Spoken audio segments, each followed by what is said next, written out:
সকাল সকাল উঠে পড়েছি। আর উঠে আমার সব কাজকর্ম হয়ে গেছে, বিছানা বিছানা তোলা হয়ে গেছে। আর এখন আমি ঘরটা ঝাড় দিয়ে দিয়েছি, এখন ঘরটা মুছবো আর তাড়াতাড়ি করে স্নানটা করব, দিয়ে আমাদের এক জায়গায় যাওয়ার আছে। কোথায় যাচ্ছি অবশ্যই তোমাদের বলবো। তো তো এই দেখো আমরা রেডি হয়ে বেরিয়ে পড়েছি। আর তোমাদের দাদা ভাইয়ের কোলে আছে বাবু, যাচ্ছে। প্রচণ্ড রোদ, প্রচণ্ড রোদ। আর যেহেতু শীতের রোদ ভালোই লাগছে, অসুবিধা হচ্ছে না কোনো। তো যাই হোক, কোথায় যাচ্ছি অবশ্যই তোমাদের বলবো। আর এখন হাতে সময় নেই, তো তাড়াহুড়ো করে বেরিয়ে পড়েছি, সেই জন্য বলা হয়নি। তো যেতে যেতে বলছি। তো চলো দেখতে থাকো তোমরা। আমার গপু চুপচাপ আছে। রাধে রাধে বন্ধুরা, welcome back to my channel happy family ব্লগে তোমাদের সবাইকে স্বাগত। আশা করি সবাই ভালো আছো, আমরাও ভালো আছি। আর তেমন একটা ভালো নেই, কারণ এই যে দেখছো আমার গপু, অনেক দিন ধরেই আমার বাবুর শরীরটা ভালো নেই খুব একটা।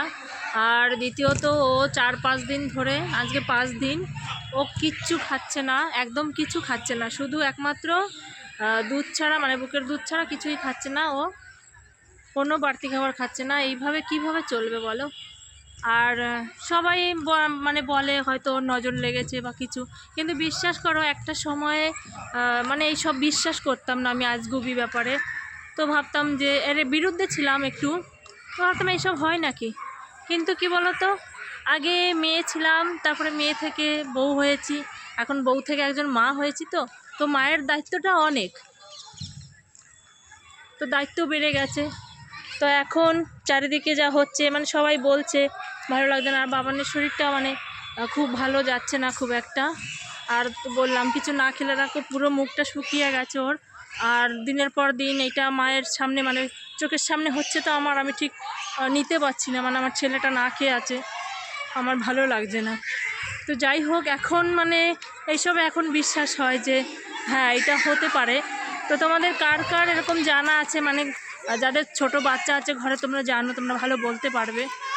তো এরকম কি আদৌ হয় সম্ভব? আমি জানি না, খুব একটা বিশ্বাস হয় না। কিন্তু এখন বিশ্বাস না করেও মানে উপায় নেই, সেই জন্য বিশ্বাস করতে হয়। তো একভাবে মানে ঘরের মধ্যে ছিলাম, তো কোথাও তো বেরোনো হয় না আমার তেমন করে। তোমাদের দাদাভাই সকালে বেরিয়ে যায় অফিস, আর আমি সারাদিন বাড়িতে একাই থাকি, রান্না বান্না করি। আর খাওয়া দাওয়া ওর দিকে খুব একটা মানে নজর দিতে পারি না, কিন্তু তারপর তো ওকে ঘুম পাড়িয়ে রেখে আমি, ও যখন ঘুমোয় তখন আমি বাকি কাজগুলো করি। তো এইভাবেই চলছে। তো সেই হিসেবে মানে ধরো টাইম মতো খুব একটা হয়তো বে টাইম হয়ে যায়, মানে কিছু সময় খাওয়া দাওয়াটা। তো এইভাবে কিন্তু মাঝে বেশ ভালো ছিল শরীরটা। তো ভাবলাম যে এখন একটু ইদানিং মানে খাওয়া দাওয়াটা ঠিক হচ্ছে না বলে ওর মানে শরীরটাও ভেঙে গেছে। আর এরকমভাবে চললে তো ভালো লাগে না। তো ডাক্তার অনেক দেখিয়েছে, তো দেখো কিছুতেই খাচ্ছে না। তো একবার অবশ্যই মানে এই নজর দোষ কাটানোর জন্য, তো অনেকে অনেক কথা বলছে, সেগুলো আমি করে দেখবো একবার। তো দেখি কি হয় রেজাল্ট। তো ঠিক আছে, যে বললাম না যে সন্তান মায়ের সামনে, সন্তান খারাপ থাকলে কোনো মায়েরই ভালো লাগে না। তো বিশ্বাস না করে উপায় নেই, করতে হবে। আর এখন আমার ছেলের জন্য আমি সব করতে পারি। এরা প্রতিটা মাই জানে সন্তানের ভালোর জন্য তারা সব কিছু করতে পারে। তো তেমন করে তো আমাদের কোথাও বেরোনো হয় না, সাধারণত ঘরেই থাকি। তো ভাবলাম যে ঘরটা একটু চেঞ্জ করার দরকার আছে। তো সেই জন্য মানে আমার শ্বশুর বাড়িতে এসেছি। তো ভাবলাম আজকে রবিবার, তোমার দাদাভাইও বাড়ি আছে, তো একটু ঘুরে আসি, সেই জন্য। তো ওরও ভালো লাগবে। আর এই যে মাঠে খেলা হচ্ছে, তো খুব এনজয় করছে, ও বাচ্চারা সব খেলছে, ও দেখছে, ওর ভালো লাগছে। তো সেই জন্য এসছি। আর যেহেতু আজ রবিবার, তো মঙ্গলবার ছাড়া তো মানে এইসব হবে না টোটকা করা, তো তখনই করব। আর এসছি আমরা অনেকক্ষণ হয়ে গেছে, তো আজই চলে যাব। এখানে থাকার জন্য আসিনি, মানে আজ এসছি আজই যাব। বাবার থাকতে বলছে, কিন্তু থাকলে তো হবে না, তোমার দাদাভাইয়ের আবার কাল সোমবার ডিউটি আছে।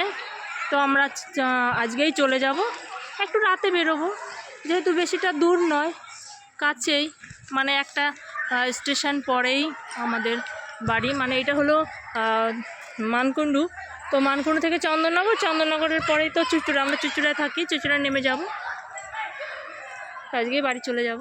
আর দেখো আমার বাবুকে দেখো, সবাই খেলাধুলো করছে না, সব বাচ্চারা ও খুব দেখছে। এই দেখো অনেক বড় মাঠ, আর এটা কোয়ার্টার, মানে আমার শ্বশুর সার্ভিস করে তো কোয়ার্টারে থাকে সেই জন্য। আর আমরা দুজন মানে তোমার দাদাভাই আর আমি, আমরা ঘর ভাড়া নিয়ে থাকি চুচুড়ায় কাজের সূত্রে, মানে এত এইখান থেকে যাওয়া আসাটা খুব অসুবিধে হয়ে যায় সেই কারণে। তো তোমরা ভিডিওটি সম্পূর্ণ দেখবে। আর কার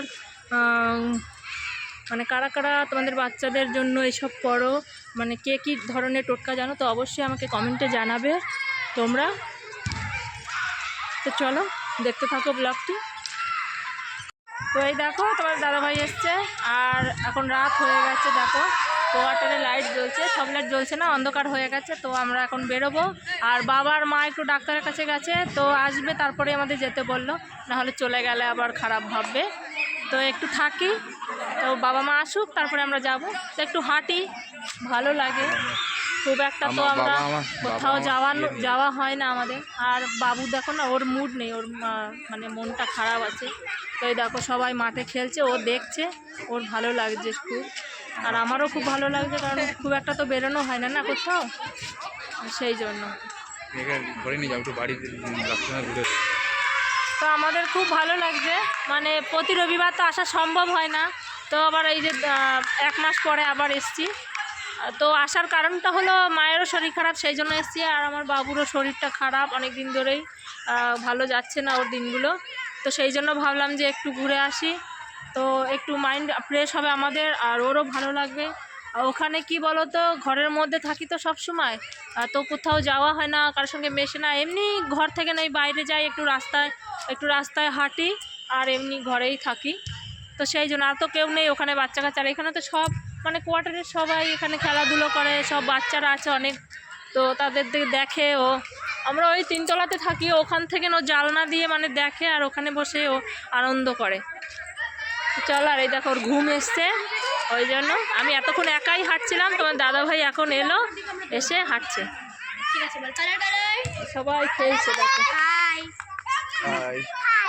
ওরা হাই করে দিচ্ছে, ওরাও বুঝতে পারছে যে আমি ভিডিও করছি, সেই জন্য হাই করে দিল। যাই হোক, সবাইকে ও দেখতে পাবে ভিডিওতে। চলো, আর এই দেখো আমার বাবু, না চল আমরা এখন ঘরে যাব, আর রাত হয়ে গেছে, তো মানে শীতের সময়, আর ঠান্ডা শিশির পড়ছে যেহেতু। তো বাবা মা চলে এসছে ডাক্তার দেখি, আর আমরা অনেকটা রাত হয়ে গেছে, বাবুকে নিয়ে যাব ট্রেন জার্নি করে, তো আমরা তাড়াতাড়ি বেরিয়ে পড়বো, কারণ এখন শীতের সময়, রাস্তায় খুবই ঠান্ডা। অবশ্য চাদর নিয়ে এসেছি, ওকে চাপা দিয়ে কোনো রকম নিয়ে যেতে হবে, নাহলে ওর একেতেই ঠান্ডার মানে অসুবিধা আছে, আর ছোটো বাচ্চা যেহেতু চট করে ঠান্ডাটা ধরে নেয়। তো যাই হোক, আমরা এখন বেরোবো, আর ভিডিওটি সম্পূর্ণ দেখার জন্য তোমাদের অসংখ্য ধন্যবাদ। আর অবশ্যই আমার বাবুর টোটকাটা বলবে, তোমাদের কার কি জানা আছে অবশ্যই বলবে, ওর শরীরটা খারাপ, ওর নজর দোষ কীভাবে কাটাবো সেটা তোমরা জানাবে। তো চলো, ভিডিওটি ভালো লাগলে লাইক কমেন্ট শেয়ার করে দিও, আর আমার চ্যানেলটিকে সাবস্ক্রাইব করে তোমরা সবাই আমার পাশে থেকো। চলো রাখছি বন্ধুরা, টাটা।